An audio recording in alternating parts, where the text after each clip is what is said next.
Welcome to We Are Old, Get Over It, the podcast where we celebrate the wisdom of age and maybe a little grumbling too.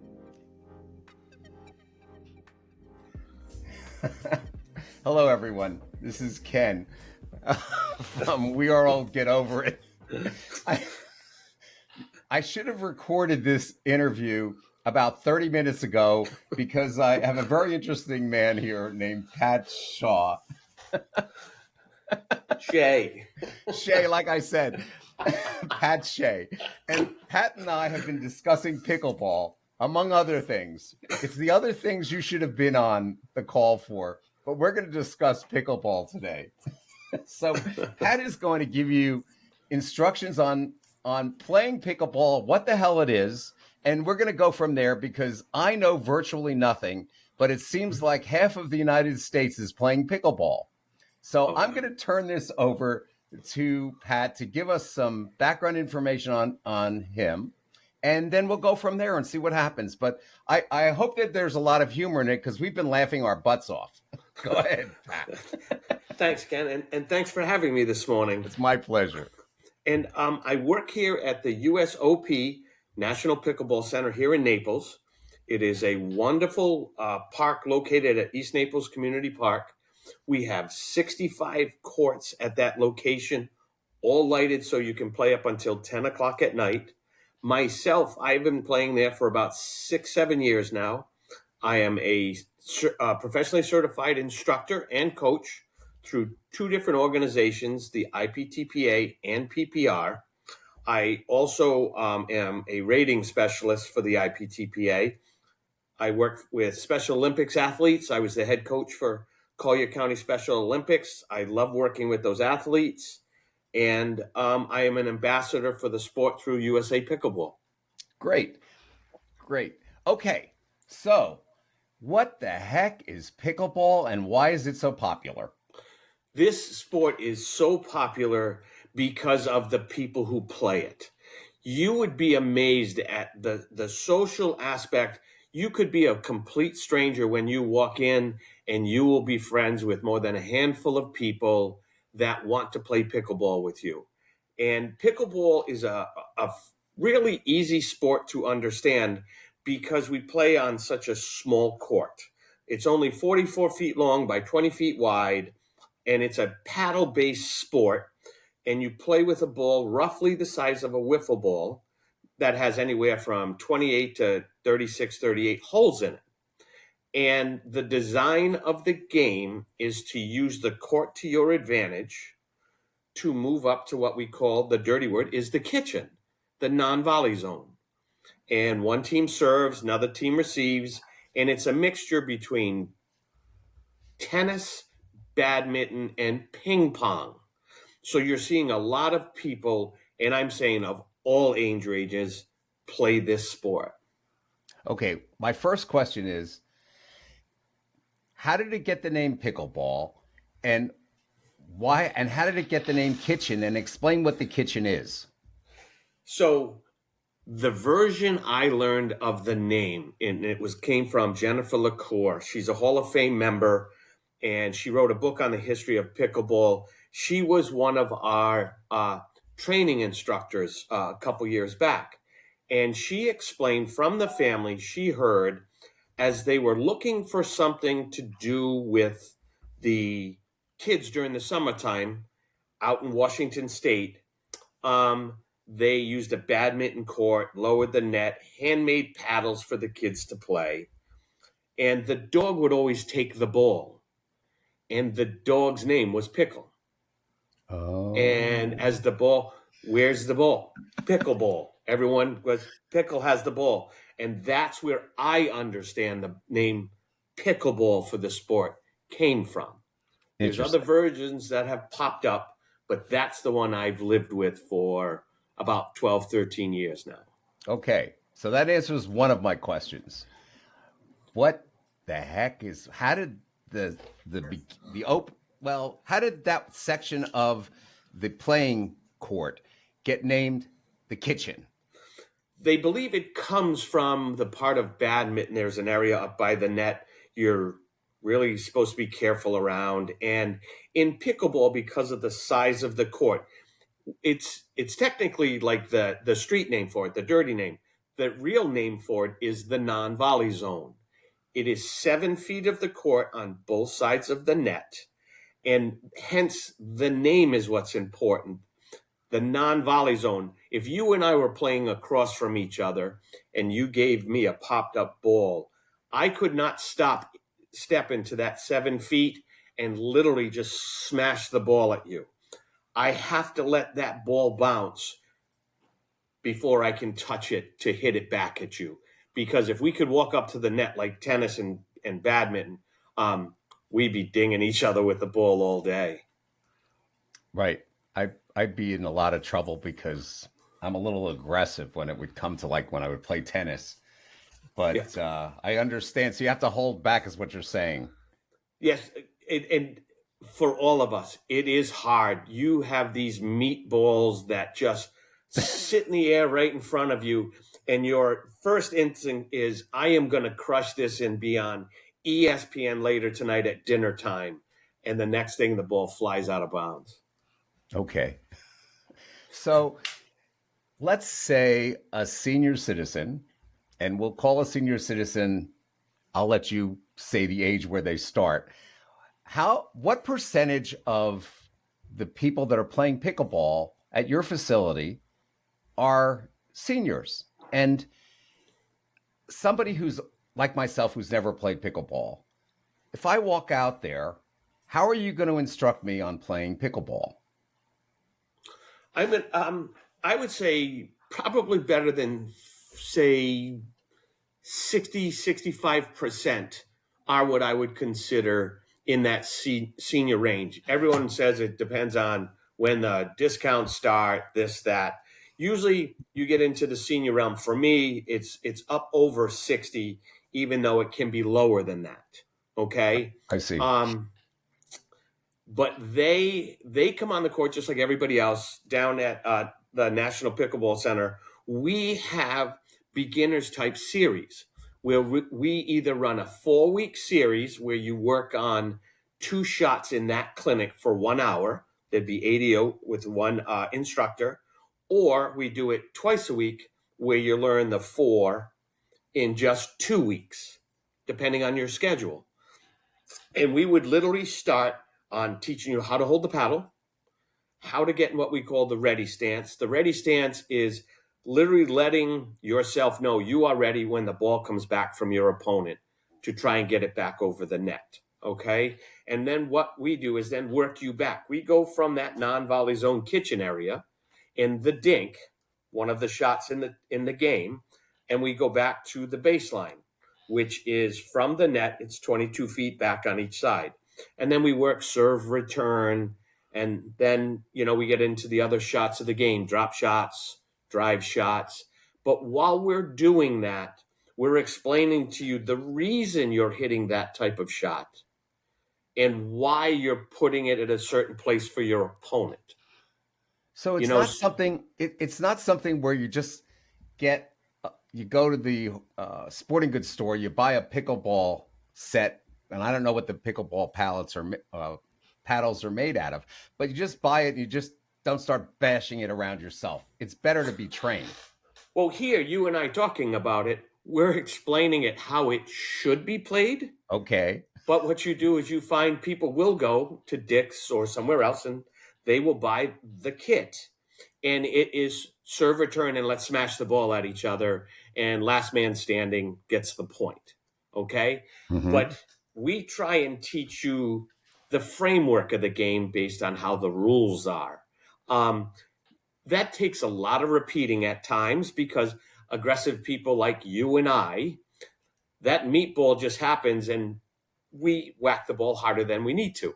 Right. Because we're going to be on ESPN later. I would probably be thrown off the courts. So yeah, exactly. It's like hit that bang soft. Never mind. I think when I go out and do interviews there, they won't let me even on the courts.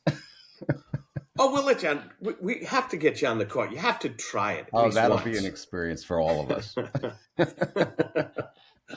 Okay. And I understand that it's really a very social sport, more so than tennis. Could you give me some insight on that?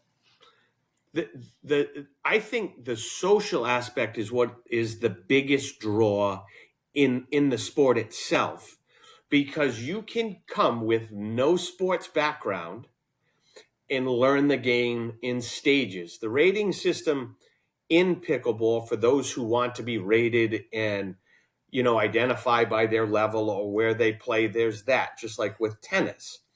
But with pickleball, no matter where you go, if you go through one of our beginners clinics, we encourage you to go over to the beginners courts, because down at the National Pickleball Center, it's broken down by levels. So if I've been playing for 12 years and you're brand new, you wouldn't just for some reason walk on the court and say, I challenge you to play. You would go onto courts where like level players are there, and the willingness to help each other enjoy the game and keep the laughter in the fun of the game is there. And everyone always introduces themselves. Hi, I'm Bob. I'm Tom. I'm Ken. I'm Pat. And as you're playing, you explain, I'm newer to the game. So any help you could give me, I would greatly appreciate it. And the camaraderie that comes from that, you see people bring lunches, potluck, set up stuff on picnic tables, lawn chairs, pop-up tents, and longtime friendships. I know of one or two marriages that came from it, meeting on the pickleball court, liking each other, and it just grows. Okay, I have another question. I have pickleball courts near where I live, and I Mm-hmm. walk down the street and I hear bing, bing, bing. Are people complaining that are near pickleball courts, especially your facility, which is how many courts? 65. We have 65. And are they 65. used all the time? I mean, from when to when do people use them?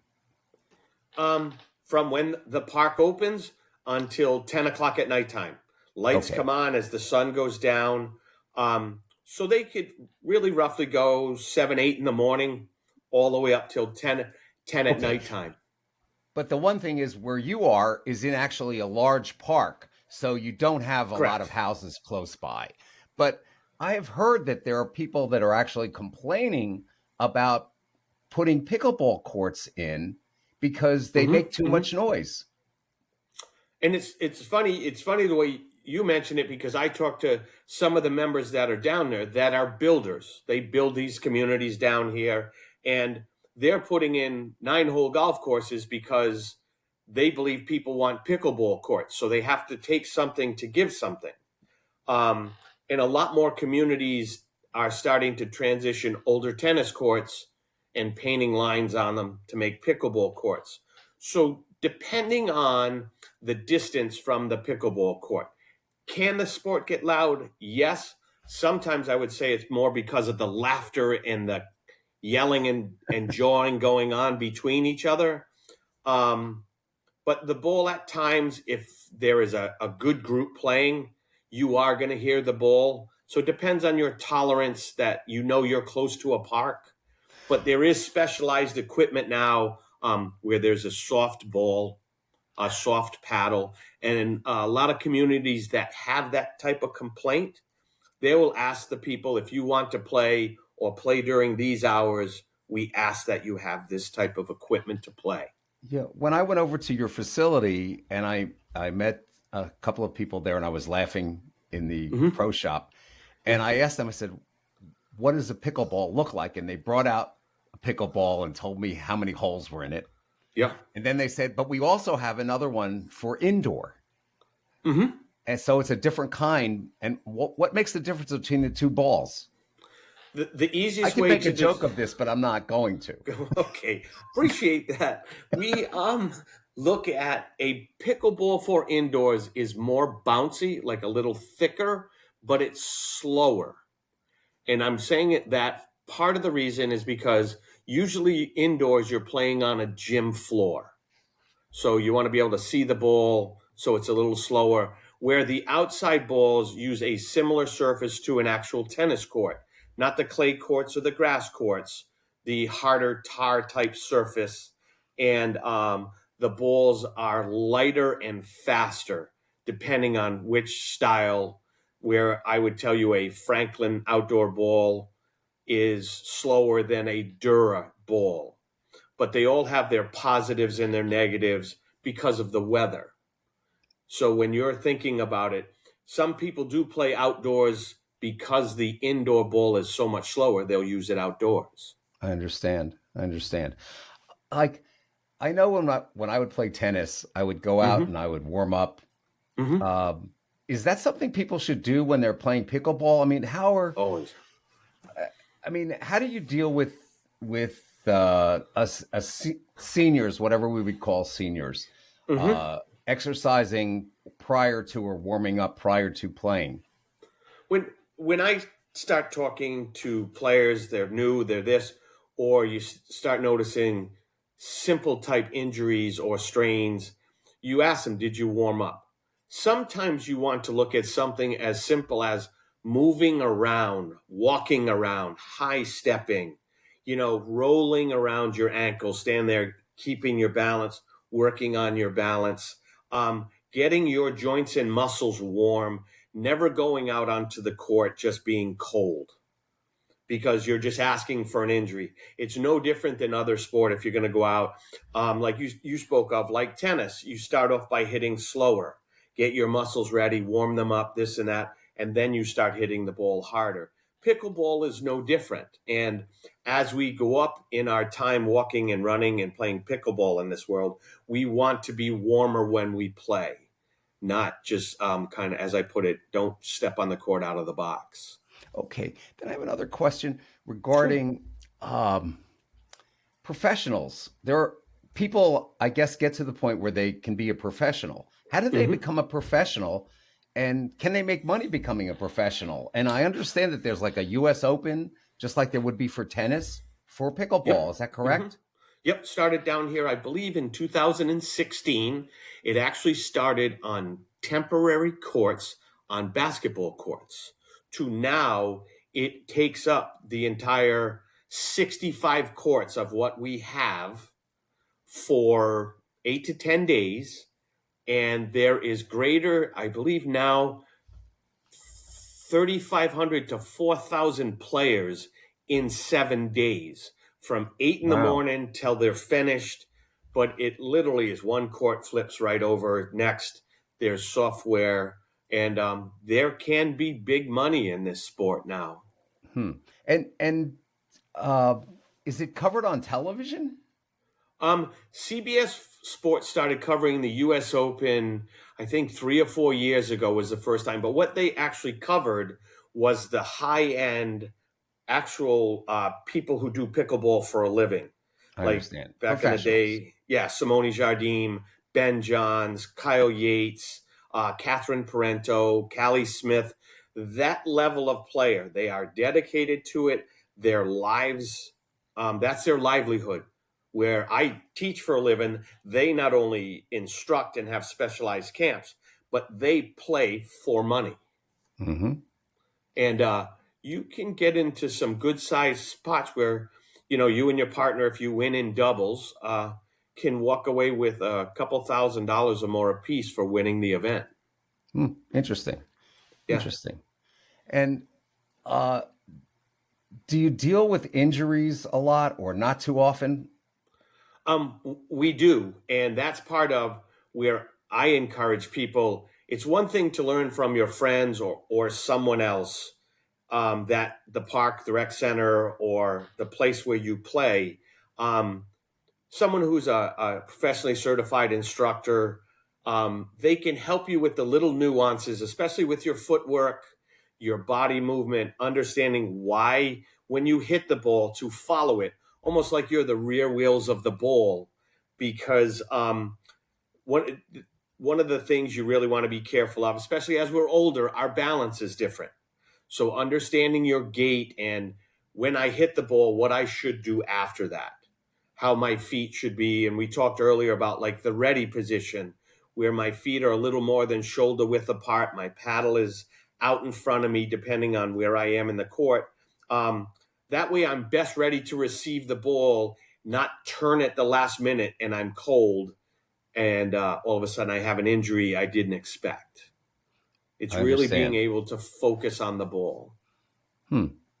Okay. And uh, the professionals have Hmm. a following, and Oh, yeah. they must sell paddles with their names on them, right? Yep. Yep. A lot of them do. And And headgear.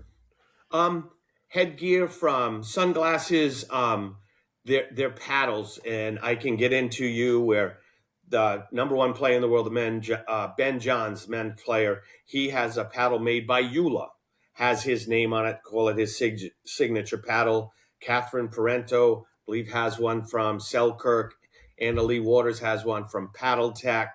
I mean, I can go on and on, because some of their followings are huge, and they get even bigger if they do their own type camps, if they work with Nike and have a camp, or they go out on their own, like Catherine Parento with her partner in Athena. They go out on the road, they travel either in the off season or where they have break between major tournaments and hold clinics, and they charge X amount, have so many people.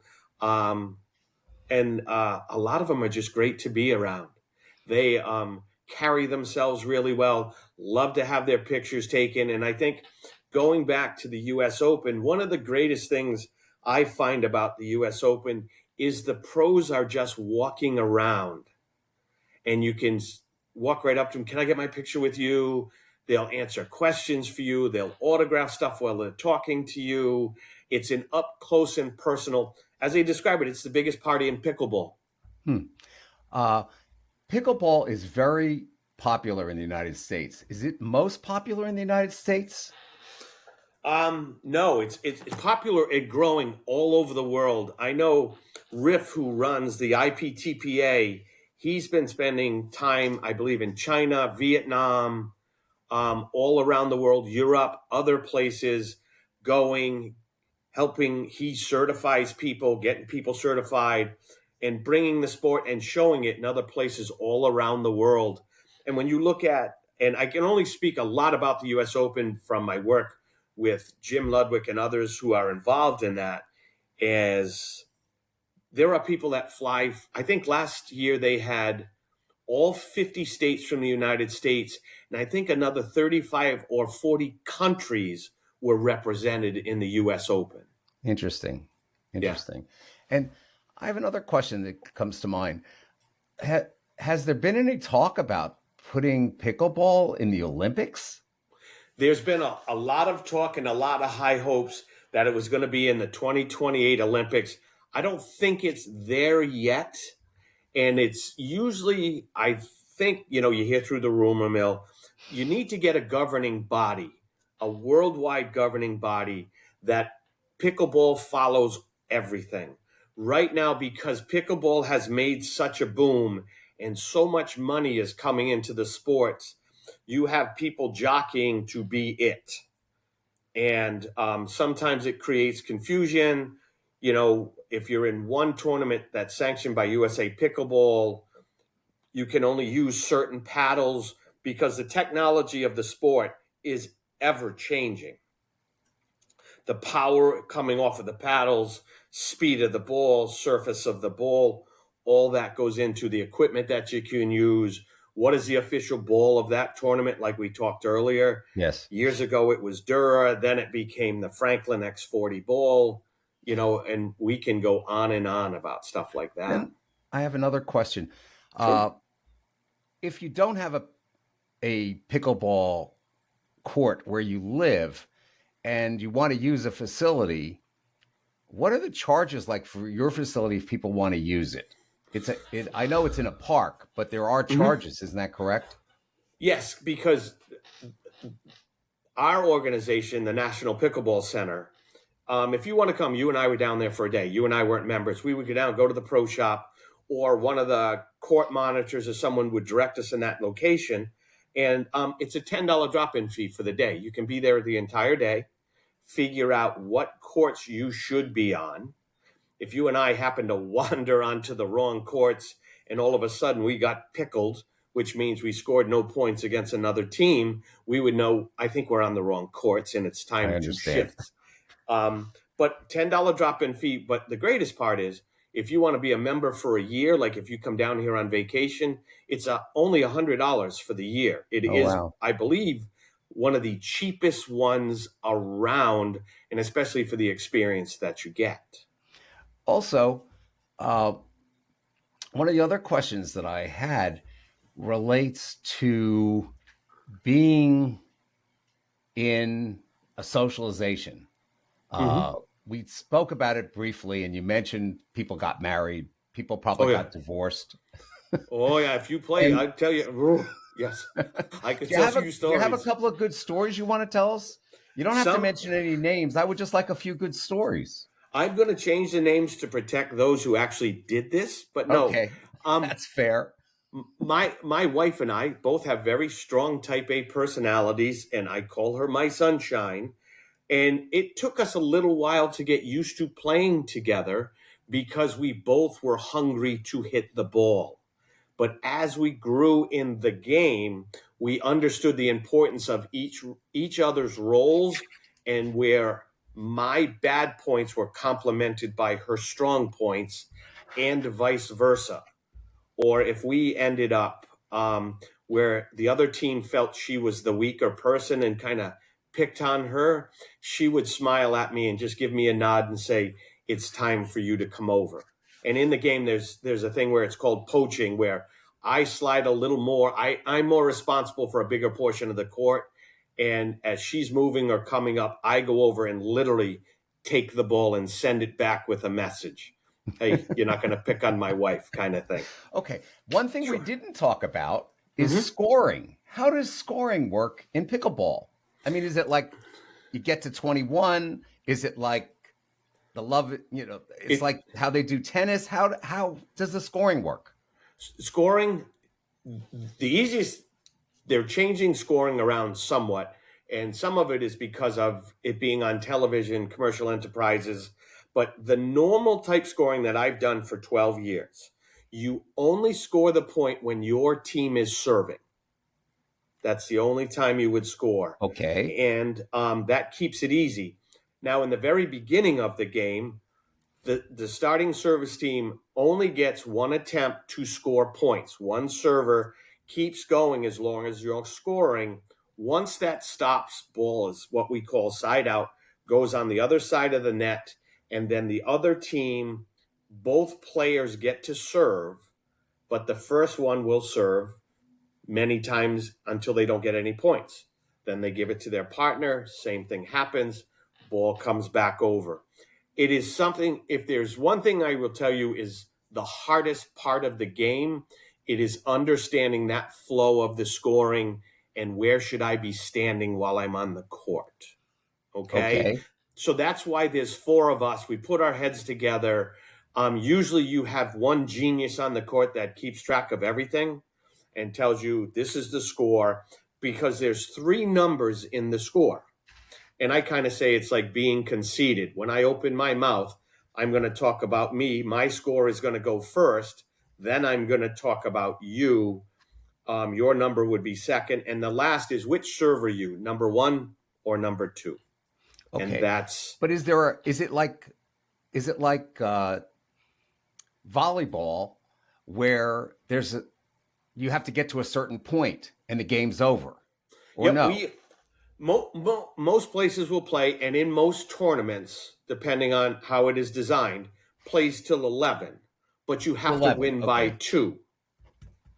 right. So you might end up playing where the score is 14-16 because you kept tying each other, blah, blah, blah. It's similar to other sports that way. So there is. Yep. So if you get to 11 and there's not a separation of 2 points, Mm-hmm. you continue. But if there Yes. is, you win. And then Yes, do you exactly. switch sides like they Um, do in tennis? in tournaments, you do usually in the third game out of a 3-game match, or if there's something outside of your control, the sun is in one team's eyes, you would switch halfway at 6. Or if the wind is particularly strong, 15, 20 knots, teams would switch so there's no one side has the biggest advantage, things like that. Okay. All right. So you told me one story with you and your wife. Her name Mm-hmm. remains Anonymous. Christine, yes. Yep. Is there anything else you'd like to say before we end our podcast and continue our funny conversation, saying words that we can't say during the podcast? I would really encourage people to come out and try it. When I walk around and I ask, when I first knew I was going to be talking with you, and I am so in love with this sport, I was taught by someone who was in their mid to late 60s at the time, 15, 17 years my senior. It was my brother-in-law, Tommy, and his wife, Linda. And we fell in love with the sport. And everyone, they didn't know us. Why don't you come play with us? Why don't you? It is so inviting. If you want to get out of the house, you want to be in the good weather, you want to be around people, you just don't know what to do, just come down and look. Especially here in the Naples area, you come down to the National Pickleball Center, it is amazing what you can watch, see, and everyone is there to answer questions. They see that puzzled look, what am I doing? And it's always, how can I help you? What are you looking for? And That's I think very nice. People should really, it is amazing when one person said to me the other day, I was working with them on the court, I am 78 years old and I never thought I would be learning something like this. And they had only been on the court 3 times. Really? And they were willing to put themselves out there and do that. That's wonderful. Now, on our website, we're going to put the information about your facility with their phone number. And I won't put your email address on there or your phone number because I have a hard enough time catching you in between the lessons that you're giving. I am a tough person to get in touch with. But I apologize. But I do look forward to coming to visit the facility and do some of my old man on the street questions. I'm already preparing them for pickleball. I'd love to see that. What I want to do is, first of all, I want to thank you, Pat, for putting up with me and finally giving me information that I really feel I have a little bit of a knowledge from pickleball. And yes, you can film me if I come down there because it will be a cartoon if we play. I'm looking forward to it. Thank you so much for asking us to come on. We're down there looking forward to it. Okay. Just stick with me for a second. So to all of our listeners, I just want to say thanks for tuning in, and we'll be back next week with We Are Old, Get Over It. But before you go, I do have a quote. I always have a quote. And this one is actually from a person. This one relates to sports in general. And Pat, this has to do with you and me, the way we would probably play together. Sportsmanship for me is when a guy walks off the court and you really can't tell whether he won or lost, when he carries himself with dignity either way. And that was stated by Jim Courier, who is a famous tennis player. Yeah, so very nice. I will end with that, and I want to thank you again, Pat, for hanging in there. Thanks for having me, my friend. Thank you. I had a great time. Thank you. You too. All right, bye-bye now. And that concludes this episode of We Are Old, Get Over It. Thanks for joining me. I hope you found our conversation both insightful and entertaining. Remember, age is a journey, not a destination. So embrace the wrinkles, the forgetfulness, and the occasional tech frustrations with a good dose of get over it attitude. Until next time, keep laughing, keep learning, and keep getting over it. Ken out.